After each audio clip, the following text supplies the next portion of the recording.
Well, for me, I think this is our second 3801, and it was when we looked at the different floor plans available out there in the marketplace, whether it be Jayco or Renegade or whatever, the Dynamax, the first thing that drew us in was the floor plan on the 3801 TS, having the opposing slides and that much room.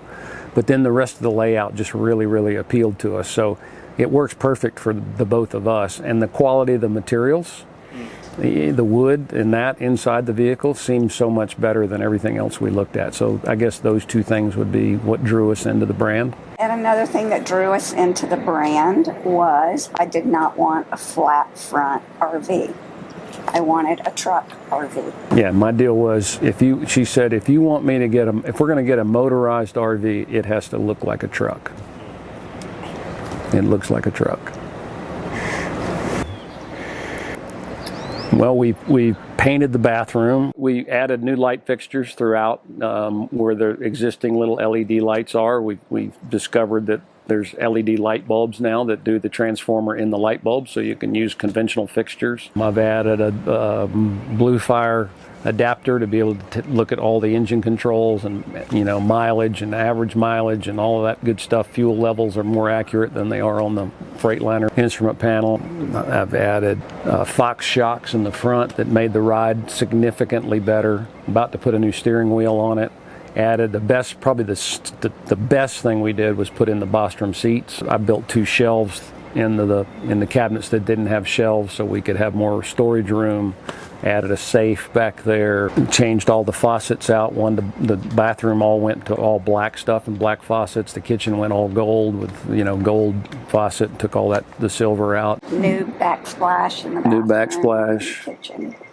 New headboard. New headboard. In the bedroom. We recovered all the cornices on all the windows. Yeah, do we have like a couple hours for me to give you all that? My number one, and you know where I'm going, right, is and we've taken trips out west into the whole Moab, Monument Valley area, which is, if you own one of these rigs, you have to do that. That's just a life experience that shouldn't be missed. But last spring, 2 of my buddies flew out to Las Vegas, and I picked them up in the unit, and we went and did Zion, Bryce, Moab, Monument Valley, all these different places, Grand Canyon. We did it all in this big 1,900-mile loop with just the 3 of us. The 3 most memorable days out of that 12-day trip was parked boondocking on the edge of an 1,800-foot cliff in a place called Gooseneck State Park.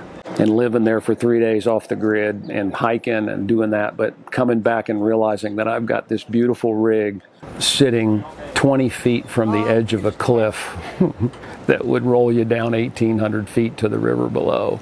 It's hard to describe what that was like every morning to get up and have coffee looking at that vista and realizing you're just on the edge of the world. It was pretty awesome. My best experiences, I've had really fun on our trips, but the reason we got this in the beginning was our grandchildren live in California, so we make our yearly trip. And having them on the motorhome, they're both 3 years old, and they just think it's the coolest thing that Yaya and Papa have a motorhome. They love it. They love to come spend the night with us. They touch every button. They get in trouble because Papa's constantly saying, leave that alone, leave that alone. But they know what everything does, how it works. It's just a really fun thing to do with your grandchildren. Absolutely get involved in the forum. Get involved with the owners. They have saved our bacon so many times with people that had a solution to a problem that I thought was the end of the world, and I didn't know how it was going to end, and it couldn't go well. And somebody goes, oh, dude, all you got to do is do this. And you go do it, and you go, oh, that was nothing. I got that fixed. I didn't have to call you guys. I didn't have to, my meltdown ended pretty quick.